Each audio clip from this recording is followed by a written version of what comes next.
Younous Omarjee, bonjour. Vous êtes député européen depuis 2012 et vous avez été réélu en 2019 sur une liste française de la France Insoumise. Et à ce titre, vous siégez dans le groupe politique dit de la gauche au Parlement, simplement nommé The Left en anglais. Vous êtes surtout depuis juillet 2019 président d'une commission parlementaire du Parlement européen.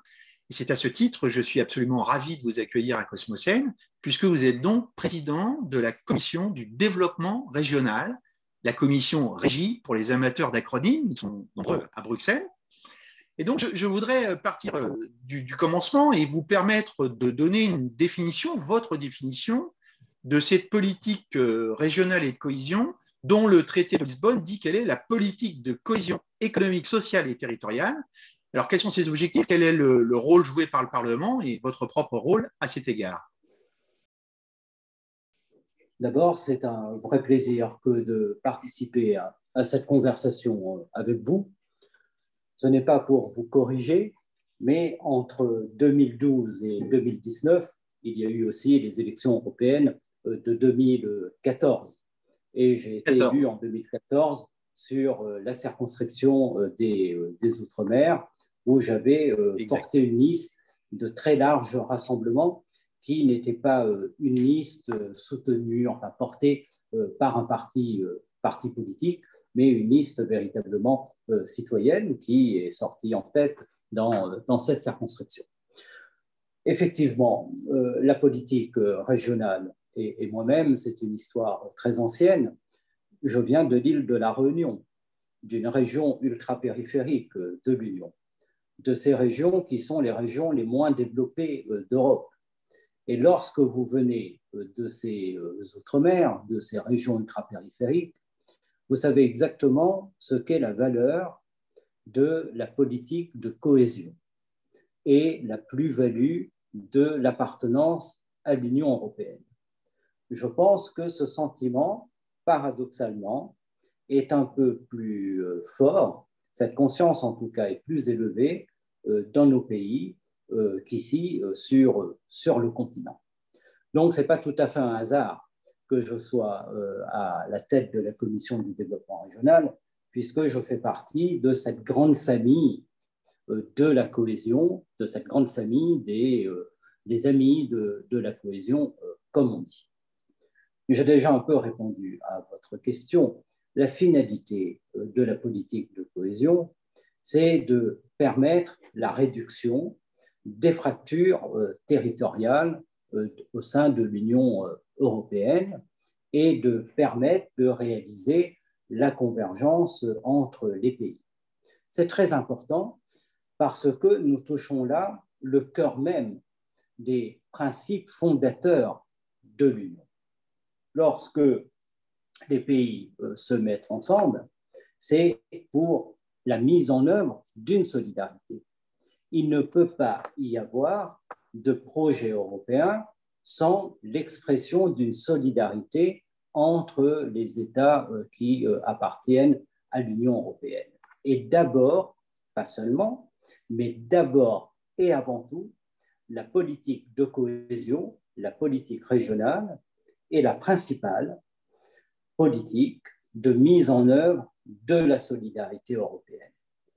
Et pour celles et ceux qui sont de votre génération et de la mienne, qui avons voyagé en Europe avant l'entrée du Portugal ou de l'Espagne dans l'Union européenne, nous voyons de nos yeux combien l'intervention des fonds structurels ont permis à ces pays de rattraper leur retard sur tous les plans. Donc, cette politique de la cohésion, dont le principal réacteur sont les fonds structurels, qui permettent des investissements, qui permettent des investissements sur les infrastructures, de soutenir les entreprises, aujourd'hui de tendre vers de nouveaux objectifs. C'est une politique qui a permis de ramener l'ensemble des États vers un niveau moyen de développement. C'est un processus qui n'est pas achevé, mais qu'il faut continuer à amplifier. Vous avez eu ensuite l'élargissement, etc. Là encore, c'est les mêmes logiques qui sont intervenues. Cette politique de cohésion, il faut toujours, vous savez, revenir au traité lorsqu'on pose une question sur la définition des politiques et leur importance dans la globalité des politiques européennes. Depuis toujours, et avec le traité de Lisbonne aujourd'hui, la politique de cohésion est clairement un principe transversal qui oblige en réalité l'ensemble des politiques européennes. Et c'est pourquoi, en tant que président de la politique de la Commission du développement régional, je dis toujours à mes collègues présidents des autres commissions que cette politique n'est pas une politique insulaire qui est recroquevillée sur les fonds de la politique de cohésion. Que toutes les autres politiques doivent assumer cet objectif par nécessité, par conviction, mais aussi par obligation. Parce que le traité, dans ses articles 175 et 176 du traité, font obligation en réalité pour que ces objectifs soient mis en œuvre dans l'ensemble des politiques, pour le marché intérieur, la concurrence, etc. etc. Donc, nous avons là un socle extrêmement important qui donne une indication sur le sens des politiques européennes qui sont mises en œuvre. Je ne sais pas si je suis clair, mais vous êtes très clair. Vous êtes très clair. Merci. Cette définition est très claire et je pense qu'elle est aussi très intéressante puisqu'elle permet de rappeler ce en quoi l'appréhension que les citoyens peuvent avoir de la politique régionale va aussi être très différente selon les États d'où ils se placent. Et à ce propos, avant d'en venir à la question des fonds, qui est évidemment une question absolument essentielle, je me posais la question de savoir si vous et vos collègues arrivez assez facilement à des consensus, par-delà bien évidemment vos oppositions politiques. Mais je pensais aussi aux oppositions de nature territoriale ou nationale. Peut-être n'a-t-on pas la même façon de concevoir les choses selon la région dont on se place ou le pays dont on se place. Est-ce que vous êtes d'accord avec ceci?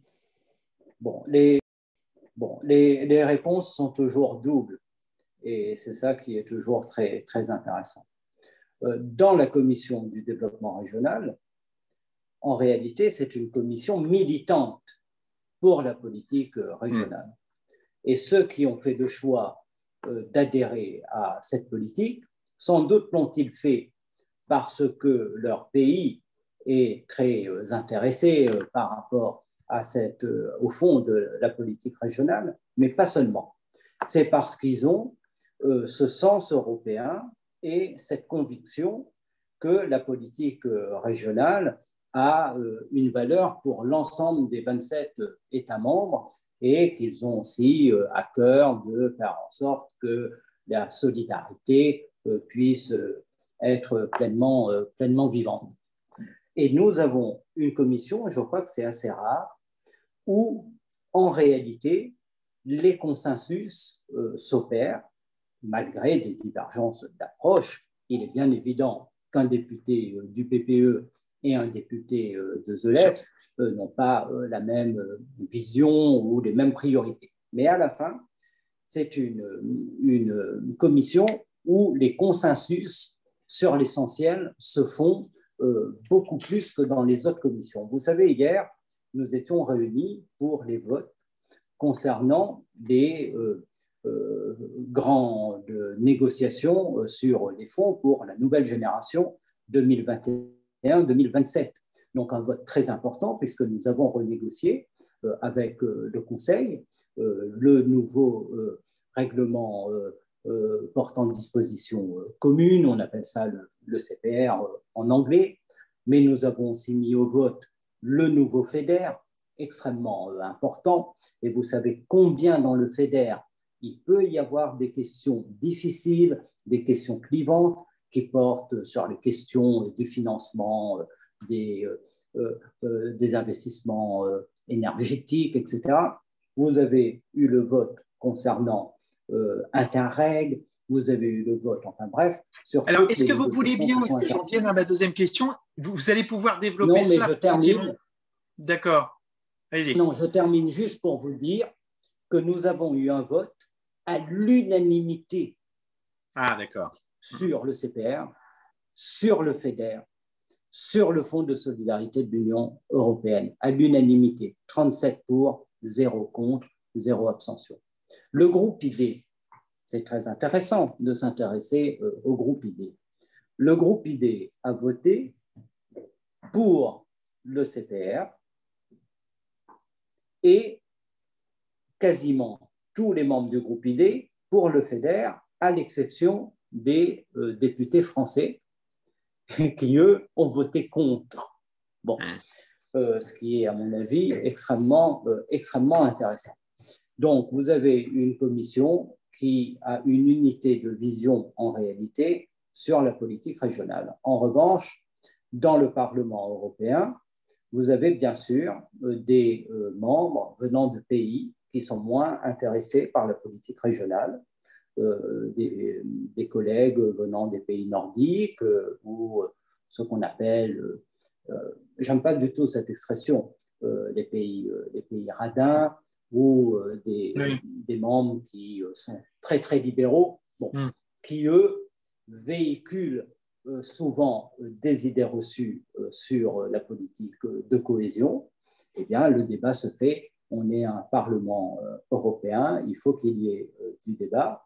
Et à la fin, je crois que tout de même, le Parlement européen est un Parlement dont le soutien pour la politique de cohésion n'a jamais manqué. Et nous avons bien vu dans la négociation interinstitutionnelle entre le président Sassoli et le Conseil sur la question budgétaire, combien au plus haut niveau, c'est-à-dire au niveau du président Sassoli et aussi de la présidence de la commission du budget, des demandes qui avaient été formulées par la commission du développement régional ont été pleinement assumées, et combien en réalité la question de la cohésion en plein cœur de la crise du Covid est une question qui a totalement rebondi parce que des pays comme l'Italie, comme l'Espagne ont été très impactés par la crise du Covid, et cette politique de cohésion est redevenue centrale et a fait partie des solutions qui ont été des solutions au cœur de la réponse européenne en temps de crise. Il y a sans doute des difficultés sur les questions sanitaires, c'est des questions très difficiles sur la vaccination, etc. Mais sur la réponse pour les régions et pour les secteurs impactés à travers le champ de la cohésion, c'est la politique de cohésion qui est intervenue en temps de crise. C'est la matière. Alors, vous répondez à la question que je voulais proposer. Non, mais c'est très intéressant ce que vous expliquez. Je rappelle simplement que vous avez évoqué le FEDER, qui est le Fonds donc, de développement régional, qui est un autre acronyme. C'est la question que je voulais vous poser. La relance post-Covid, va-t-elle se faire par les politiques de cohésion? Vous venez de dire oui. Alors, je voulais que nous insistions là-dessus parce que ça me paraît tout à fait important. Et je rappelle au passage, et vous me corrigerez si toutefois je m'abuse, que nous avons eu différents types d'instruments pour faire les choses simplement, disons. Depuis début 2020, du fait du contexte épidémique, la Commission a mis en place des instruments financiers immédiatement pour venir au soutien des régions qui étaient évidemment en grande difficulté. À nouveau, un acronyme, il s'agit des initiatives CRI, et CRI+, C-R-I-I, ce qui veut dire Coronavirus Response Investment Initiative, ce qui permettait donc de réagir très rapidement. Ensuite, il y a eu un fonds REACT-EU, donc ça veut bien dire ce que ça veut dire. REACT, on est là vraiment pour être dans la relance la plus rapide, et ça a été voté en décembre 2020, c'était quand même 47,5 milliards, donc c'est tout à fait considérable. Et puis à ceci s'ajoute, le FEDER en fait partie bien sûr, le cadre financier pluriannuel, qui est le budget européen classique, et là on a 330 milliards rien que pour la politique de cohésion, ce qui fait que si je ne me suis pas trompé dans les calculs, mais vous me reprendrez, Monsieur le Président, on a un total de 370 milliards pour la seule cohésion, ce qui est tout à fait considérable. Alors, vous avez déjà donné des éléments de réponse. Je voulais vous demander si vous étiez satisfait de ces montants et de cette réaction en général. Et si, parce que on sent qu'il y a une certaine inquiétude aussi là-dessus, si vous êtes confiant dans le fait que ces fonds seront disponibles le plus rapidement possible, et notamment, on parle de l'été, est-ce que vous avez, qu'en pensez-vous? Je suis à la fois satisfait et en même temps inquiet. Je vais prendre le temps de vous expliquer. Lorsque la Commission européenne a fait sa première proposition budgétaire, c'est-à-dire avant même la crise du Covid, nous étions très inquiets pour la politique de cohésion parce que dans le CFP, c'était une régression historique par rapport à la politique de cohésion. Et il y a eu la bataille menée pour que le Conseil européen, au maximum, essaie de tempérer cette baisse. Au final, la crise du Covid est arrivée entre-temps, etc., etc. Et, vous l'avez dit, on se retrouve avec une politique de cohésion qui, sur le plan budgétaire, est assez puissamment dotée. En tout cas, je pense que toutes celles et tous ceux qui avaient formulé des craintes sont quand même assez rassurés. Mais nous devons faire une distinction première entre les règlements traditionnels de la politique de cohésion qui visent des objectifs de moyen terme et de long terme et les règlements d'urgence que nous avons adoptés qui sont inscrits dans un temps plus court et qui visent à tempérer les impacts immédiatement et pour RTU à faire un pont avec la relance. Donc, ce n'est pas tout à fait pareil. La deuxième chose que vous n'avez pas soulignée, mais qu'il faut avoir à l'esprit, c'est que vous avez 370 milliards d'euros qui sont obligés par le règlement portant dispositions communes, c'est-à-dire qui sont gouvernés par des règles qui visent les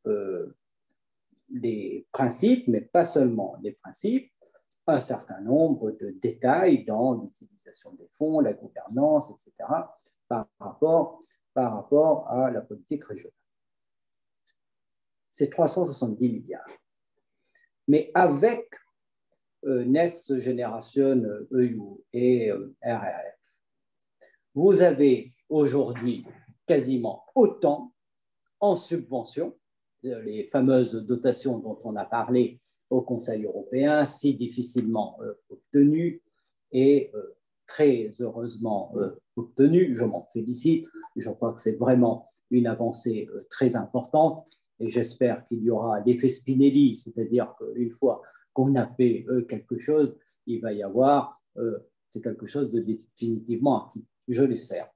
Mais vous avez autant qui sont en fait donnés, laissés à la liberté des États, sans application des règles des politiques européennes traditionnelles. Et c'est là où nous sommes extrêmement attentifs dans le suivi, la mise en œuvre de ces fonds.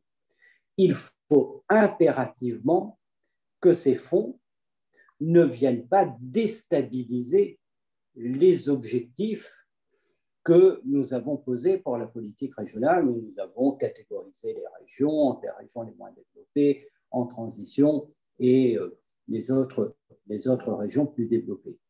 Parce que si les États concentrent par rapport à une évaluation qu'ils font de la crise sanitaire, ces 370 milliards dans des centres métropolitains qui, il est vrai, ont été affectés par la crise, il peut y avoir un risque que les fractures territoriales ne soient aggravées à l'échelle d'abord de l'Union et aussi à l'intérieur même des pays. Donc, ce que nous disons, c'est que même si effectivement cela échappe à ces règles que nous avons posées pour gouverner les autres, pour gouverner les fonds, il faut que la Commission européenne, en appliquant le traité et les articles que je vous ai cités au début, mais aussi l'article qui fonde les fonds nouveaux, parce que vous savez qu'il ne peut pas y avoir de fonds nouveaux s'il n'y a pas intervention de l'article 175 du traité, je crois, eh bien, qui vise la cohésion, eh bien, il faut que les États se disent qu'ils sont obligés par l'objectif de cohésion. Et ça, c'est un enjeu pour nous qui est l'enjeu prioritaire à partir de maintenant. C'est être extrêmement attentif à la mise en œuvre de ces fonds et faire en sorte que les États puissent au mieux, en fonction d'un certain nombre. La deuxième chose, c'est que notre politique est une politique régionale. C'est-à-dire que les programmes opérationnels sont élaborés par les autorités régionales ou, dans certains pays, par l'État lorsqu'il est l'autorité de gestion, mais en lien toujours dans une gouvernance avec les régions. S'agissant du plan de relance et des fonds qui sont attachés à ce plan de relance, là encore, il est tout à fait essentiel, et les auditions qu'on a pu conduire en commission régie l'ont confirmé, il est tout à fait essentiel que les États élaborent leur programme avec les autorités régionales et les villes également. Parce que, bien sûr, il y a du sens que les États puissent élaborer les plans de relance. Je ne le conteste pas. Mais nous avons pensé des règlements pour aussi tempérer les impacts dans les secteurs et dans les régions. Et nous voyons bien que les régions, les villes, souvent les grandes villes, mais pas seulement, sont devenues le niveau pertinent pour apporter les réponses à la crise.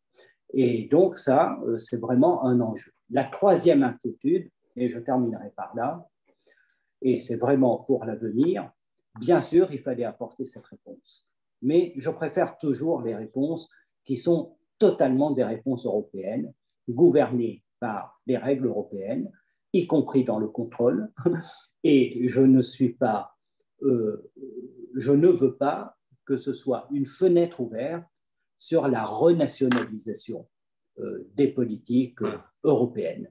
Et il faut qu'on soit très clair du côté du Parlement européen pour dire nous avons accepté cela dans le contexte de la crise du Covid, qui est une crise tout à fait majeure, où il fallait réagir en temps de crise avec le plus de souplesse, le plus d'accessibilité. Ce que nous avons fait, nous sommes sortis de tous les cadres concernant REACT-EU et CRI+, mais aussi concernant le fonds de relance. Enfin, personne n'aurait pu imaginer de telles choses avant la crise, mais ne pensez pas que nous faisons le deuil de la méthode communautaire et que nous faisons le deuil des politiques européennes.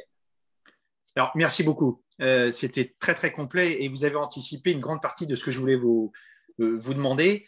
Si vous me le permettez, je vais revenir un instant précisément sur l'aspect factuel pour être certain que ceux qui nous écoutent ont parfaitement saisi ce que vous avez expliqué.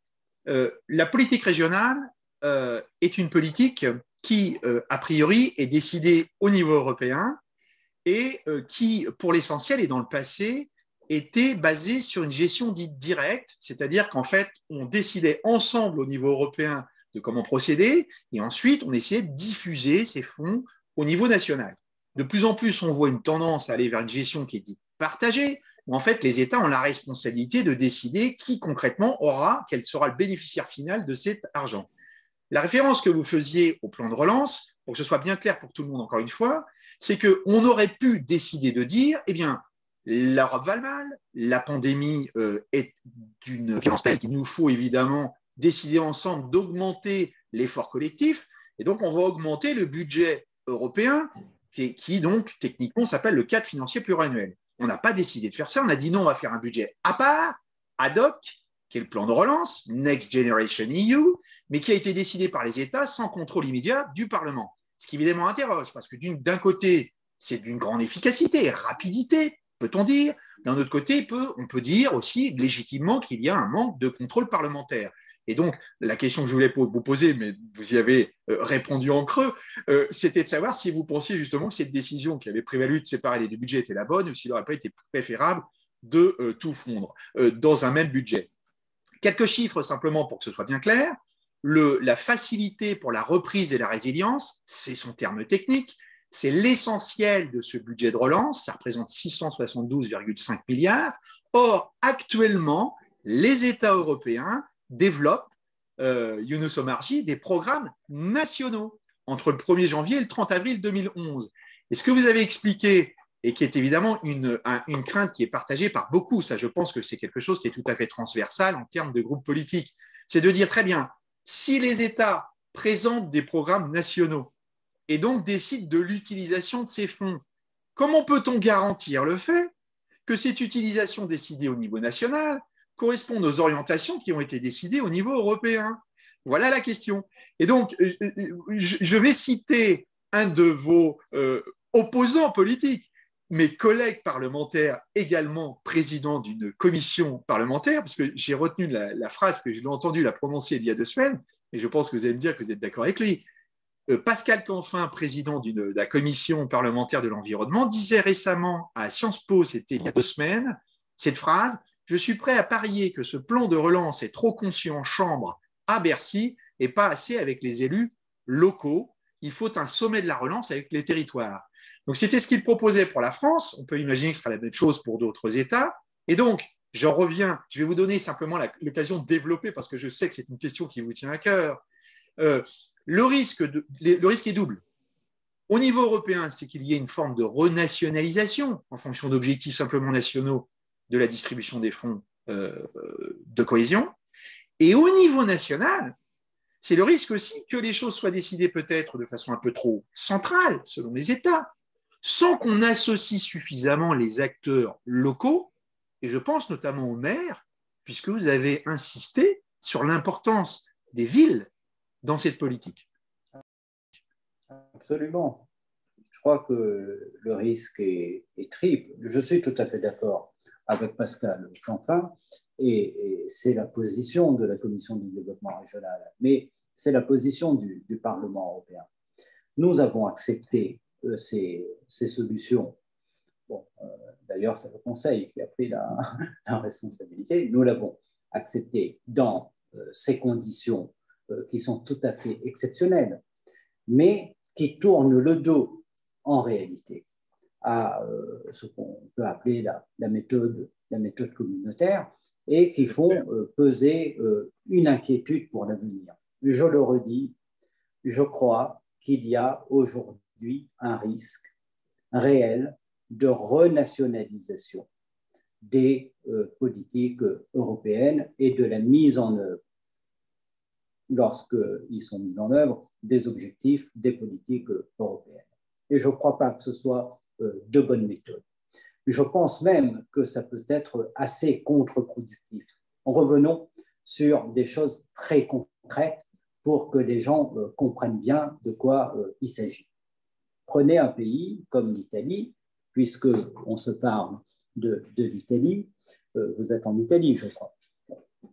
L'Italie est un des pays qui a été les plus frappés durement par la crise. Et nous avons observé que ce sont les régions du Nord, au départ, qui ont été vraiment, qui ont pris le coup le plus rude. Bon. L'Italie du Nord, plus riche que l'Italie du Sud et des îles italiennes. Et on s'était posé une question. Laisser la liberté totale aux États dans le moment de crise et ensuite, en travaillant sur la relance, l'État italien aurait considéré qu'il fallait concentrer l'effort sur ces régions du Nord parce que c'est là où il y avait eu le plus grand nombre de morts, etc. Bon. Et une part marginale pour l'Italie du Sud, qui, elle, émarge à la politique régionale au titre des régions les moins développées d'Europe. Et je pense aussi à la Sicile, la Sardaigne, etc. Donc, nous savons aujourd'hui que ces îles et également ces régions du sud de l'Italie ont été très impactées par la crise. Non pas sur le plan sanitaire, mais vous avez eu des impacts au niveau économique avec un ralentissement notamment de l'activité sur le plan du tourisme. Les secteurs de l'hôtellerie, de la restauration ont été très affectés. Dans la politique régionale, nous orientons des fonds pour que justement ces écarts de développement entre le nord et le sud soient tempérés, diminués. Bon. Mais si on vient injecter des milliards dans les grands centres métropolitains de l'Italie et qu'on laisse une part marginale pour le sud, à ce moment-là, les objectifs de la cohésion ne seront pas atteints et nous aurons une aggravation des fractures territoriales. Je ne dis pas que c'est ce qui se passe en Italie, c'est pour vous donner un exemple. Et c'est pourquoi nous avons une inquiétude sur ce plan. La deuxième chose, c'est une demande unanime du comité des régions et globalement des présidents des exécutifs régionaux, mais aussi des maires des villes d'Europe, pour être au maximum associés dans la définition des plans de relance.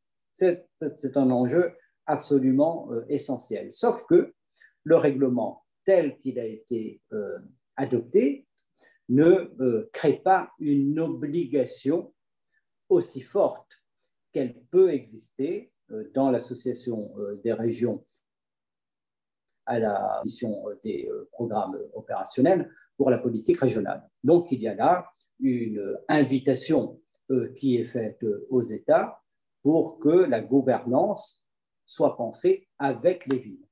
Vous savez, les villes aujourd'hui, je sors de la crise du Covid, parce que le plan de relance, ce n'est pas que la crise du Covid, c'est aussi d'autres objectifs sur la transition énergétique, sur le défi numérique, sur l'innovation. Les villes européennes sont là où se concentrent en réalité les grands défis européens. Les défis. Vous avez aussi les zones rurales, on peut en parler tout à l'heure.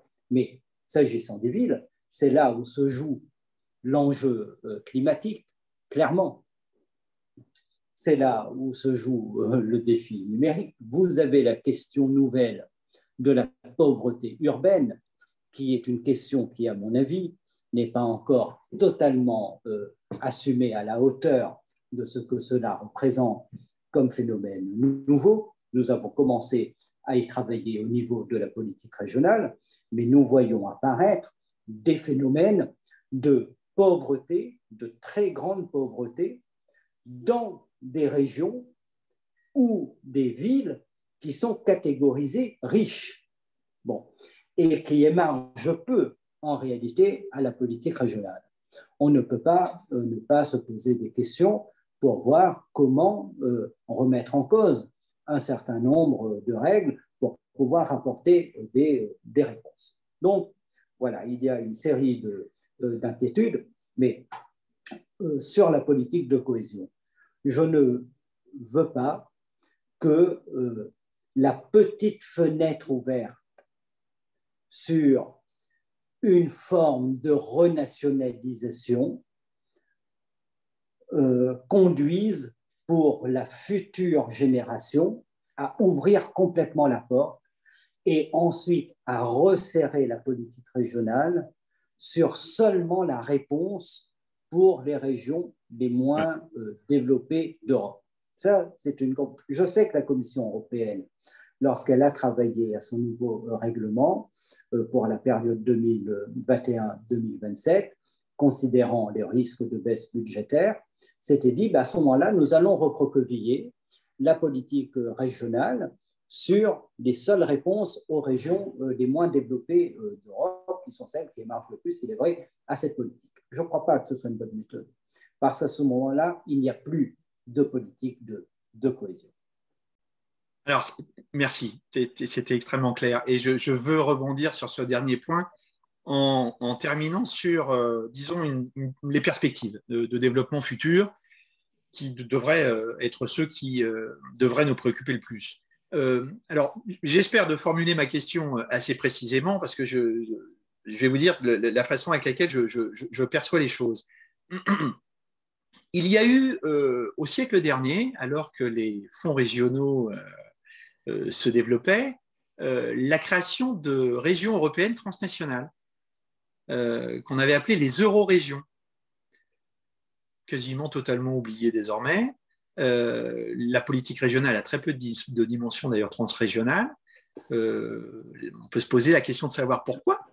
Mais pour rebondir sur ce que vous disiez, on a le sentiment effectivement qu'il y a malgré tout une forme à la fois d'un risque de renationalisation, mais aussi peut-être, et c'est ma question, du fait de se concentrer dans disons, sur une perspective peut-être un peu dépassée, je ne sais pas, de la politique de cohésion qui consiste d'abord et avant tout à se concentrer en effet sur le retard et le rattrapage des régions qui sont objectivement en retard de développement, disons.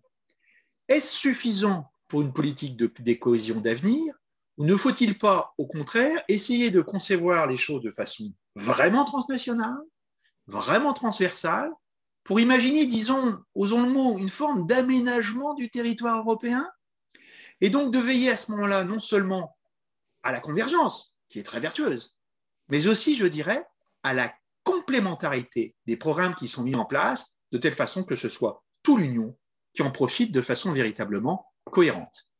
Question très vaste, excusez-moi. Oui. Bon, la discussion nous a amené à parler du principe fondamental et de l'objectif, disons, de solidarité. Mais la réalité, c'est que la politique régionale est la politique sans doute qui est la plus moderne aujourd'hui des politiques européennes. Et je le disais à Pascal Canfin, nous avons pris, nous, le chemin du Green New Deal avant le Green New Deal. Sur la programmation 2014-2020, parce que nous l'avions décidé, nous, au niveau du Parlement européen. Nous avons décidé, pour ceux qui connaissent nos règlements, ce qu'on appelle la concentration thématique des fonds. Qu'est-ce que ça veut dire? Ça veut dire qu'on oblige à orienter les fonds structurels globalement sur des objectifs. Et dans les programmes 2014-2020, nous avons ouvert le début d'une obligation sur des objectifs d'innovation, de durabilité, etc. Des objectifs communs. 2014-2020, tenez-vous bien, c'est 130 milliards d'euros qui ont été fléchés par les régions européennes sur les objectifs climat et environnement. 130 milliards d'euros. Qui dit mieux? Personne. Et pour la nouvelle génération de fonds que nous avons négociés, nous avons relevé ces obligations.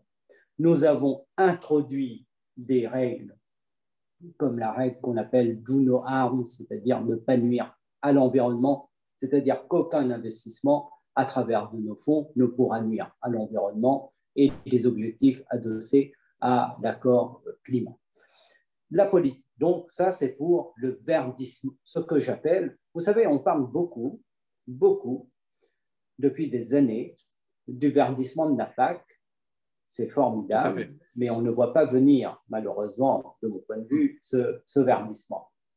Personne ne parle du verdissement de la politique de cohésion, mais en réalité, la politique de cohésion est une politique qui est déjà vert pâle et qui va devenir très, très verte. Et nous avons verdi la politique de cohésion. Et je crois que c'est l'une des raisons pour lesquelles, d'ailleurs, ce que nous allons proposer à la plénière, qui a fait l'objet d'un vote à l'unanimité en commission régie hier, sera vraiment très massivement soutenu par la plénière lorsque elle votera. Donc, c'est une politique verte. C'est une politique qui soutient la compétitivité, qui soutient la croissance et qui soutient l'emploi. Aujourd'hui, les entreprises européennes qui veulent innover, les startups, elles font appel aux instruments de la politique de cohésion et au fond de la politique de cohésion. Parce que, dites-vous, on ne peut pas rentrer dans tous les détails, mais qu'à côté aussi des fonds, des subventions, vous avez aujourd'hui une série d'instruments financiers, bon, à travers beaucoup de choses, InvestEU, la BEI, etc., bon, qui font que, mais aussi d'autres instruments dédiés à notre politique, qui font que c'est une politique qui soutient vraiment les entreprises, les PME, le secteur économique. Et que si nous maintenons un niveau de croissance dans beaucoup d'États et en Europe en général, ça tient aussi beaucoup par la force de cette politique régionale. Lorsque vous avez eu la crise en 2008, la politique de cohésion, toutes les études le montrent, a sans doute été contrariée pour avancer vers ses objectifs, mais elle a considérablement permis de tempérer les impacts de la crise. Elle permet de tempérer les impacts aussi des délocalisations, de la désertification industrielle. Bref, c'est une politique qui est loin, mais très loin, ça c'est une vision du passé, concentrée seulement vers, y compris dans les régions les moins développées d'Europe. Je parle de l'île de la Réunion que je connais bien. Bon, l'objectif d'autonomie énergétique, toutes les start-up qui sont nées dans les Outre-mer et à la Réunion en particulier, l'ont été par et avec les fonds structurels. Tous les progrès que nous avons faits sur la recherche variétale pour la canne à sucre, qui aujourd'hui est des innovations exportées dans le monde entier par tous les pays producteurs de canne, c'est la politique de cohésion qui a permis de soutenir toute cette recherche-là. Donc, c'est une politique, vraiment une politique d'avenir, et on aurait tort de considérer que c'est seulement la mise en œuvre de la solidarité. C'est la mise en œuvre de la solidarité, mais pas seulement. Merci. Je pense que c'est une formidable façon de terminer. Vous avez évoqué la PAC. Rappelons que la politique de cohésion, désormais, c'est à peu près la même chose en termes de montant, alors qu'effectivement, on n'en parle pas et qu'on parle énormément de la PAC. Donc, une politique moderne, une politique d'avenir qui va bien au-delà de la relance, politique, disons, de développement, et donc nécessairement une politique verte. Je pense que c'est tout à fait ambitieux. Je vais vous céder la parole pour un dernier mot et nous nous quitterons. Un dernier mot pour aussi souligner quelque chose que j'ai oublié de dire, c'est que nous avons hérité de la mise en œuvre du Fonds de transition juste, qui est le premier règlement du Green New Deal. Et c'est le champ de la cohésion, en tout cas la Commission du développement régional et la DG Régio, qui ont en charge de la mise en œuvre de cet objectif, qui est un objectif absolument majeur et stratégique, puisqu'il vise principalement la sortie des régions charbonnières, des énergies fossiles. Pour terminer, en un mot, dans ce moment de fragilité tout de même, parce que nous avons tous été frappés par les difficultés à accoucher d'un accord. Donc, on peut tous être satisfaits que l'accord soit intervenu au niveau du Conseil européen, mais on doit quand même s'interroger sur les réticences qui ont été exprimées. Il ne faut pas fermer les yeux là-dessus. Et dans ce moment, je crois qu'il faut continuer à affirmer avec beaucoup de force que l'appartenance à l'Union européenne, c'est l'appartenance à une série de valeurs en bloc qu'on ne peut pas choisir, qu'on prend totalement. Dans ces valeurs, il y a la solidarité, bien sûr. Et dans un moment de crise, je veux dire, qu'aurait été l'Europe, qu'aurait-on pu penser de l'Europe si cette solidarité entre les États et en réalité entre les peuples n'avait pas pu se faire. Donc, c'est vraiment une question extrêmement importante parce que si on faiblit dans la solidarité, alors c'est tout le projet européen et l'idée européenne qui faiblira. Et je pense que plus on donnera à montrer que l'Union européenne est capable de l'Est à l'Ouest, du Nord au Sud, de faire vivre une solidarité, et plus le projet européen aura de la vitalité dans les cœurs des Européens. Vous savez, je vais vous dire quelque chose de très simple, hein, mais lorsqu'on publie des petites vidéos sur Instagram du Parlement européen, les vidéos qui sont les plus likées et les plus vues et les plus soutenues sont toutes les vidéos où on montre la mise en œuvre concrète de la solidarité, aussi bien au niveau sanitaire, les personnes qui étaient d'un côté de la frontière qui sont allées se faire soigner de l'autre, ou les actions des jeunes qui vont d'un pays et qui vont dans un autre apporter main forte. Bref, tout ça, voilà. Et vraiment, je crois que c'est ce qu'il faut mettre en avant.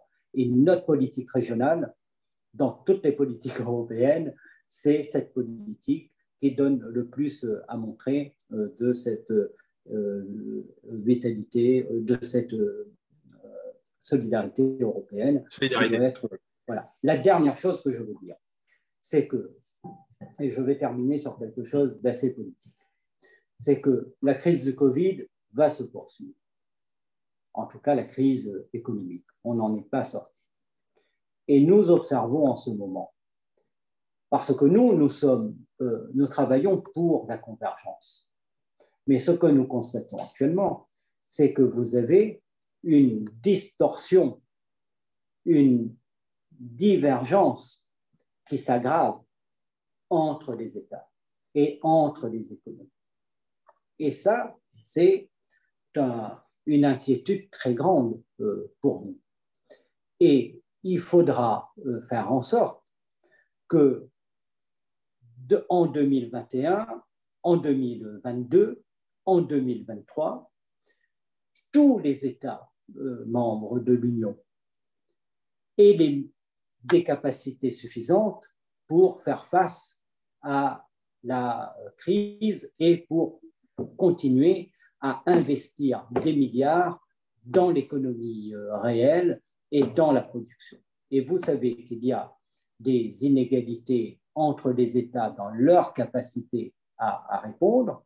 Bien sûr, le plan de relance est une aide, mais ça sera très vite insuffisant. Et c'est pourquoi il faudra, je crois, repenser la gouvernance économique.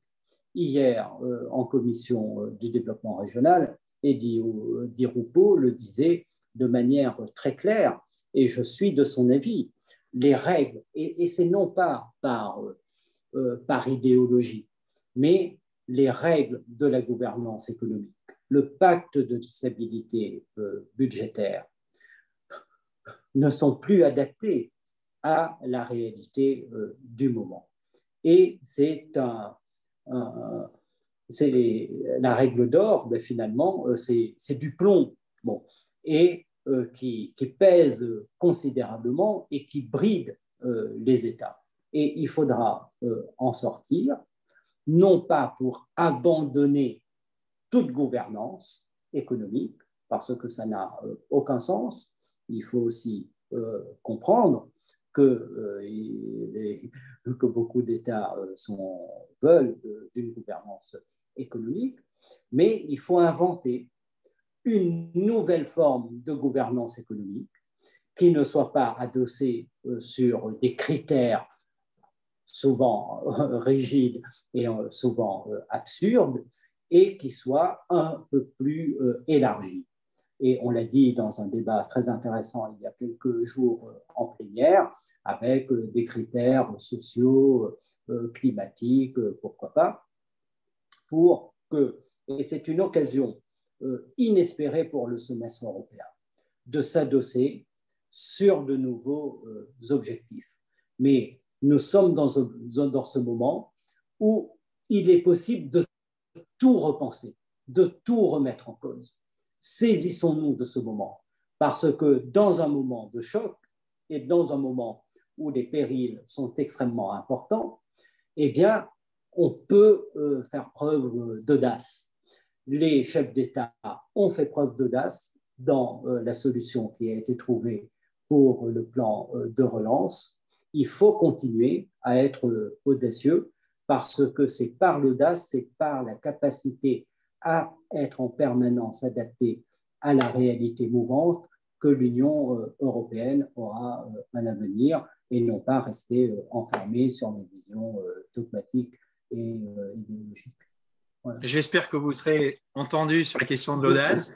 La conférence sur l'avenir de l'Europe s'ouvre. C'est peut-être l'occasion de réfléchir à ce thème. Le débat sur le pacte de stabilité a commencé. Le commissaire Gentiloni récemment faisait comprendre qu'il y était absolument besoin de le repenser. Nous verrons ce qu'il en est. Je serais ravi de revenir vers vous à ce propos.